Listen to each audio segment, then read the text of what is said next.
and welcome to Baking with Chickens. I'm Christina, your host, and this is the show where I bake using eggs from my backyard chickens. And today I'm gonna make my matcha ruby chocolate cookies. And you can bake along if you go to my website at bakingwithchickens.com. You can get the recipe and the ingredient list and you can bake along with me. Or if you'd rather just kick back and just watch and enjoy the show, that's totally cool too. To make these cookies, you're gonna need two ingredients. You're gonna need matcha powder and ruby chocolate chips. So I put links in the description below for where you can buy these. I just bought these on well, this one's from Amazon and I bought these from Trader Joe's last year, but ruby chocolate is a super cool ingredient that is really new to the chocolate scene. And I'm gonna talk more about both of these ingredients a little bit later. So the first step for these cookies is I have my half cup or 1 stick of butter at room temp. Room temp butter is really important because as we're creaming and softening the butter with the sugar,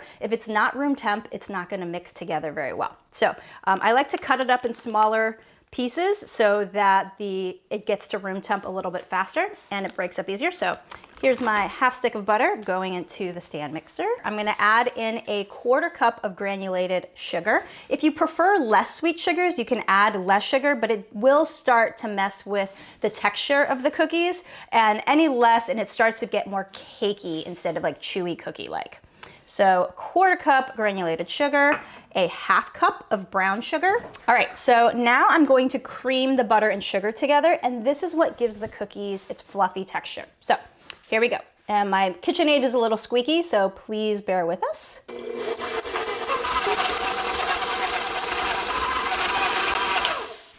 All right, that looks pretty good. So when you want to cream your butter and sugar, you want it to be nice and melded like this. So the next step is to add in the vanilla and the eggs. So like I said, room temp butter, room temp egg, really important because the room temp of both of them is gonna help them mix together better. So ready, and here we go. Ta-da! So 1 egg for this recipe and a half teaspoon of vanilla. So we're making matcha, but the vanilla is gonna help bring out those flavors a little bit. So half teaspoon of vanilla. And then we're gonna mix those together to blend it nicely. I'm also gonna preheat my oven to 350. Now I'm going to mix my dry ingredients together. So by mixing your dry ingredients together first, it kind of makes it more even. So here we've got 1 cup of flour into a small bowl. We've got a 1/4 teaspoon of coarse salt, half teaspoon of baking soda. Baking soda is what will react with the molasses and the brown sugar to make your cookies light and fluffy. And then matcha powder. All right, so I have 2 teaspoons of matcha powder in here. Nerdy food fact about matcha powder. So matcha powder is made from ground up young green tea leaves, and there's different grades. The nicest, finest, and most expensive is called a ceremonial grade matcha, and then for cooking, we use culinary grade. So it's a little bit less fine quality than ceremonial, but still super delicious. The link to these is in the description below. Hey, don't forget to hit like and subscribe if you're down there already. Matcha powder, in it goes. So now that I've mixed my dry ingredients together, I'm gonna add the dry into the wet and slowly, and then I'm gonna mix it on low, because if I mix it on high, I'm going to end up with a giant cloud of flour, and we don't want that. So, all right, mixing. There we go. So just enough so that it's combined and not too much so we're over mixing the dough. And then I'm gonna finish it by hand. All right, let's see, we are preheating over there and I've got my ruby chocolate. Hey, nerdy food fact! So ruby chocolate is the latest of chocolate innovation to come out in like, I don't know, for a very, very long time. So it came out in 2017, so very recently, and it was discovered, patented, and now sold by the Callebaut, I don't know, whatever. It's a Belgian chocolate company, and they produced these ruby chocolate out of ruby cacao. So this is not white chocolate colored pink. It's naturally pink from the ruby cacao. And it has like it's like a fruity, raisiny type flavor. It's sweet, like white chocolate is sweet, but this is different. Like there's a fruity quality to it. That like raisin is just the best way I can describe it. But they pair really well with the matcha flavors. So I have my half cup of ruby chocolate chips here. I'm gonna pour it in. And I'm going to hand mix them with my spatula because I feel like I can feel the dough better. I know what's going on. I can sense like, you know, is it the right consistency? Is it the right texture? If you were making these at home and you had time, now would be a good time to chill the dough. By chilling your dough, it's a really good tip too for cookies. It just helps the flavors meld together and it gets the consistency right for scooping. But because we're in a live show and I'm gonna keep moving, I'm just gonna scoop the cookies now. In a cookie sheet, I use a silicone baking sheet, or parchment paper is another favorite. Here's another great tip for making cookies. Invest in these scoops. So a cookie scoop, drop them on the pan, into little things.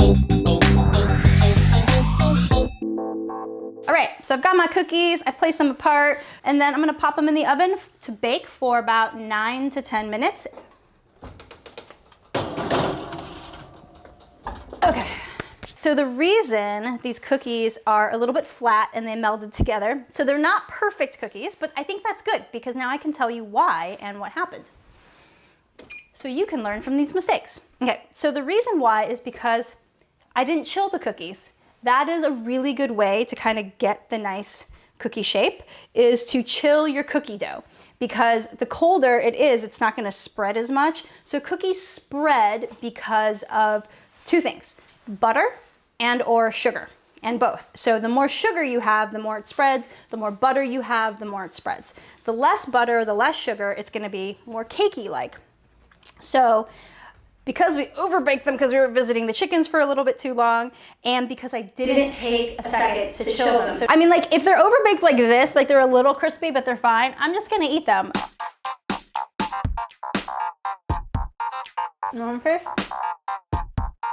These are not sufficient. All right, but I'm just gonna eat it. Okay, yeah. All right. So they taste really good. Really dark, super grassy matcha. I love warm cookies. Is there anything better than like a warm cookie out of the oven? Oh, they're so good. Okay, if you want to do like an extra level of awesome on these cookies,